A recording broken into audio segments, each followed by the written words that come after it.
யாரும் டாக்டர் யாரும் இல்லைல்ல, டாக்டர் யாரும் இல்லைல்ல. நான் ஸ்கேன் எல்லாம் கீழ்ச்சி போட்டுக்கிறேன். ஸ்கேனு மாற்று ரிப்போர்ட் எங்க விசுவாசிக்கு வந்து கொடுப்பாங்க. ஐயா டாக்டர் ரிசல்ட் கீழ்ச்சி தூப்பலரா போடு. டாக்டர் சொன்னார், நமக்கு ஒரு பரலோக டாக்டர் இருக்கிறார், எல்லா டாக்டருக்கும் பரம டாக்டர் இருக்கிறார், அவர் தான் நமக்கு கொடுக்கிற ரிசல்ட், பெரிய ரிசல்ட். ஆமென் சொல்லுங்க, ஆமென் சொல்லுங்க. சரி, ஆமென் சொல்லுங்க. அப்ப 10 மடங்கு சமத்தரா இருக்கணும், பரிசுத்தத்துல இருக்கணும், ஜெபத்துல இருக்கணும், உபவாசத்துல இருக்கணும், கண் விழிப்புல இருக்கணும், வைராக்கியத்துல இருக்கணும், அபிஷேகத்துல இருக்கணும். ஆமென். 10 மடங்கு சமர்த்தனா இருந்தா நமக்கு ஈக்குவலா இந்த உலகத்துல. ஆமென். மோடி மஸ்தான் காமிக்கிறானே, அவன் நிக்க முடியுமா நம்மளுக்கு விரோதமா? புரிஞ்சிச்சு நினைக்கிறேன்.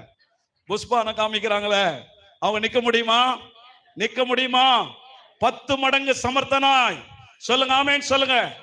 கர்த்தர் சொல்வாரு, நீ ராத்திரி